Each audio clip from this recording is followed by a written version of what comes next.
All right, we're here with Nicole Luparelli, who runs Worcester Tattoo Removal, and it's all in the name. That's exactly what you folks do over there. You're up on Pleasant Street right here in downtown Worcester. And, in the 90s, tattoos became very mainstream. It's not such a big deal anymore. People don't see tattoos and go, oh, they must be a criminal or a biker or a sailor. But with that, probably came a lot of regrets. With tattoo. Or regrets. and that's what you deal with. You deal with the tattoo regrets.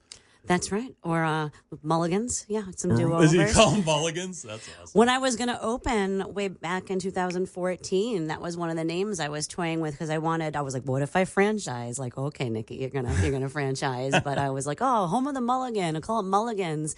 And so many people were like, they don't golf. And they were like, what right. is that? And I was like, let me get more basic so that people can find me. Let me turn into like Kentucky Fried Chicken. Let me just be Mr. Tattoo Removal. You probably could. There are a lot, but there's also a lot of people that are still very fearful of it because the reputation is that it's very expensive and that it hurts a lot. So a lot of people. That's not true. Well, it's not as true as people think it is. It's not as bad as people think. Okay. It's more like the pain, I would say, and people have told me this is very accurate, is a cross between getting snapped by an elastic band, or if you've ever been like cooking at the stove and you're cooking with maybe some hot oil and you get a little tiny speck of it on you. You're not going to scream. You're just like, oh, that's not my favorite thing. So that's what it feels like. It kind of sits in the middle of there. And price-wise, I made it my goal when I opened in 2014 to be affordable. I didn't want it to be something that only rich people could get. So I do as... people always ask me if I'm a nonprofit. I'm like, well, I have a hard time making a profit, but I'm not. But it's $100 the first square inch and $10 each additional square inch per treatment. So if you have a tattoo the size of, say, a postage stamp, every time you come in, it's going to be $100. Okay. And most people need, depending on how light it is or how dark it is, they usually need anywhere between 6 and 12 is pretty average for removal, depending, again, on how dark it is. And then what is the actual procedure? I mean, do you use lasers? I use a very hot knife. No, it's a laser. Yeah, you just an ice scraper. What do you use? Yeah, a belt sander. No, that was the old days. I remember my father telling me growing up, he's like, if you ever get a tattoo and you don't like it, you're going to have to burn it off with a hot spoon. And I was like, that's very specific. Oh, my God. That was pre-YouTube, so I don't know where he saw that. It's a laser. It is a class 4 Q-switched laser, and it shoots out laser beams like at a nanosecond, which is like a millionth of a second. And what it does is it penetrates down to the dermis, which is coincidentally where your tattoo is, and it shatters the ink. And I would love to say it's like exploding the Death Star, but it's more like if you have a large plate or a large mirror. So imagine that your tattoo is a big mirror. And when the laser hits it, it's the equivalent of you dropping it. Okay. So when you shatter a mirror, it doesn't shatter uniformly into tiny little pieces. There's big pieces, there's small pieces. So your body has these scavenger cells, and they're like little Pac-Man, little janitor cells called macrophages. And what they do is they go in and they can get the tiniest little pieces, and they envelop them like Pac-Man, and they pass it through your immune system. And basically, you poop out your tattoo. So, yeah, your body has to do all the work. So the laser doesn't remove ink. It just breaks it up. It just breaks it up, and then your body has to do work. So if you're in great shape, you exercise, you drink a lot of water, you're on the younger side, you're going to have a great time removing, well, it's not fun. It's fun for me. You're going to have a great time removing tattoos. And anything you can do good for your body is going to be great for you removing your tattoo. Okay, that's good to know. I wish I had thought of that 30 years ago.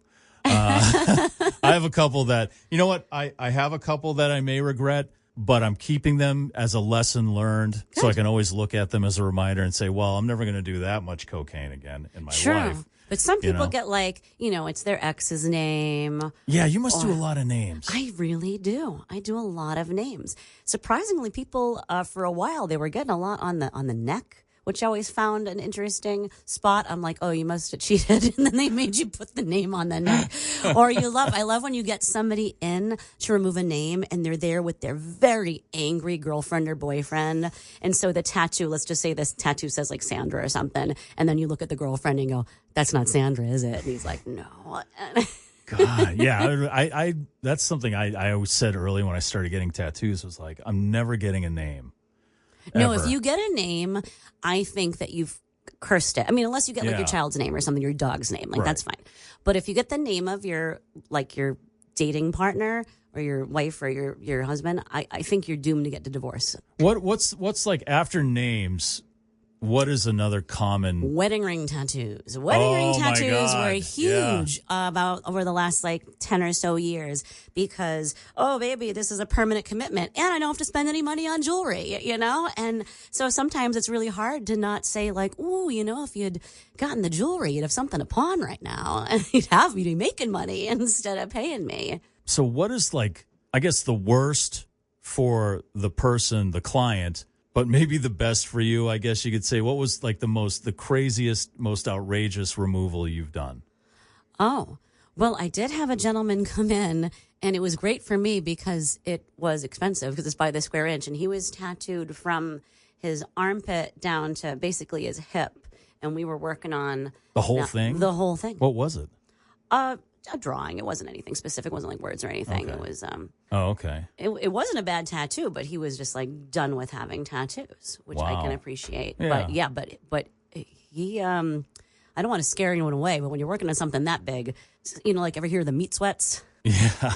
You can get the tattoo removal sweats. Oh yeah. Well, your body's. I mean, you're exploding something on the skin, and like you described earlier, and then your body's starting to reject it. But it's all under the surface. When you leave, you're not going to be gross. Right. It's all happening under the surface. So sometimes I'll get people calling me the next day or the day after, hey, it looks like nothing happened. It's because all the action is happening under the surface. You see a duck swimming on the water. It looks very peaceful. But underneath, his little legs are going bananas. Right. And that's what's happening under the skin. It's like that scene in The Fifth Element when the guy knocks over the vase or whatever, and all the little guys come out to start cleaning it up. It's like that. So what about the most unbelievably disgusting thing? Well, there's been a few. My favorite, and I hope that he's not mad if I talk about it, was this guy had come in and he and his brother had given themselves homemade. Homemade, already a red flag. Already a red flag. Homemade. I want kind of say on the lower back. So the kids might call it a tramp stamp. Right. Because there was a time period that was not known as a tramp stamp. Oh no! Like we were talking about earlier in the 90s, that was a very popular area. It was just a sneaky place to put a tattoo for men and women. If you wanted to hide a tattoo, that was a great place to put it. And then it got the moniker tramp stamp. So then I got a lot of men coming in, and they're very sheepish about it. They don't want to take off their shirt, and for them we call it a champ stamp. But so it was a lower back tattoo, homemade, Insane Clown Posse. Oh, boy. And Juggalos. Whoop, whoop. Oh, boy. And I know that Worcester, aside from Detroit, is the second largest hotbed. And that's not what made it one of the worst. What made it one of the worst is they did not use ink. What are they? A lot of people get very creative. You'll see this with I get prison tattoos and stuff, and they've gotten creative. This particular one, they had melted down a black plastic chess piece. Oh, God. It was plastic? It was plastic. So that was tough to remove because the body was oh, heck no. No. We don't want to absorb this. Oh, my We would prefer God. not to absorb this. Thank you. Yeah, sometimes you get tattoos. Another really common one lately, which is not the worst, but I see it all the time, is couples have been getting the King of Hearts and the Queen of Hearts, and then they break up. And I'm don't worry, you'll meet somebody else. Yeah, right. Yeah, as long as there's no name. As long as there's no name. Or, I like to come up with creative solutions. And one of them is if you get a name and then you break up, get a dog and name it that. Problem solved. What about location on the body? What was the craziest location on the body you had to work with? Well, sometimes I turn them down. I definitely have had calls to work on the fifth male appendage. Okay. And that's not one I'm going to do. Oh, That's a doctor visit. Yeah. Because one of the rules, there are many rules for tattoo removal after to keep it clean, keep it healthy. And one of them is no scratching, don't irritate it, don't submerge it. And I just don't believe they're going to listen to me. No. And I don't need It's kind of a high traffic area. It's a high traffic for area. many reasons. Yeah, and I'm just like, no, go get that worked on by a doctor. But there is, I call it the mail tramp stamp, and they'll get one kind of right in the area near there, and that's usually a name, and then coming in with an angry girl whose name that's not. Right. Right. All right. What about stuff like cosmetic tattoos, like eyeliner or eyebrows? I can't do eyeliner. I can't. That's pretty close to the eye. I won't go that close to the eye because it is a laser. But I do have metal shields. I do a lot of eyebrows. What I meant to tell you was I did get a few inside the mouth tattoos. Oh. That people, you pull down your lip. Yeah, and it says, it's usually the bottom lip. The bottom and that's lip. a name sometimes, too. Yeah. Well, I had one gentleman come in, and did you know, and I don't know if they've changed this rule, but if you're going to join the Army, they have some strict rules about tattoos, but they actually look in your mouth like you're a horse.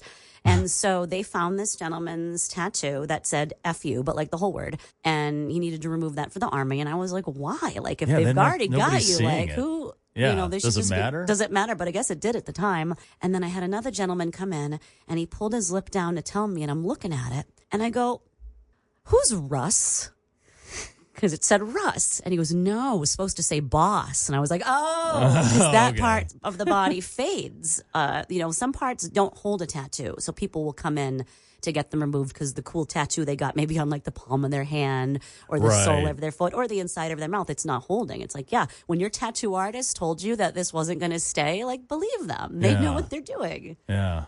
Wow. I mean, any other crazy stories? Any life-threatening situations or? Oh no, not life-threatening. Big surprises. No. Big surprises. I had one girl, and I felt sad. So a lot of times now, especially now that it used to be you couldn't buy a tattoo equipment online or in a store. You had to have a license. You couldn't just go buy a tattoo gun. And now, thanks to Temu and Amazon, you can just get anything you want. Great. So I've had a whole lot of parents dragging their very, upset 13 and 14-year-olds in because they've given themselves tattoos. Yeah. Some are stick and poke kits. A funny stick and poke was, I had a lady come in, and she had a stick and poke that said, treat yourself. And I was like, baby, treat yourself to a professional tattoo. Where was that located? Do you remember? Oh, I don't want to get too specific. Okay. Not in a bad place. Okay. A place she could reach because she gave it to herself. Oh, that's right. Okay, that makes sense. All right. No, but we get a lot of kids and their parents, which is sad because of these tattoos. And I do a whole lot of eyebrows. Well, Nicole Luparelli from Worcester Tattoo Removal, thank you very much for your time. What's the web address people can go to, check out the work, check out the procedure, the whole deal? They can go right to WorcesterTattooRemoval.com. And everything's up there. You got pictures of before and after. I got before and afters. You can book yourself online. You don't even have to call to talk to me. It's super easy. It's not as bad as you think. We can use some numbing cream. I have a cryo that blows super cold air that helps to numb the area. If you can sit through that tattoo, you can do this. Right, yeah. If you can get one, then you can get one removed. Awesome. All right, well, thanks for coming in. Thanks for having me.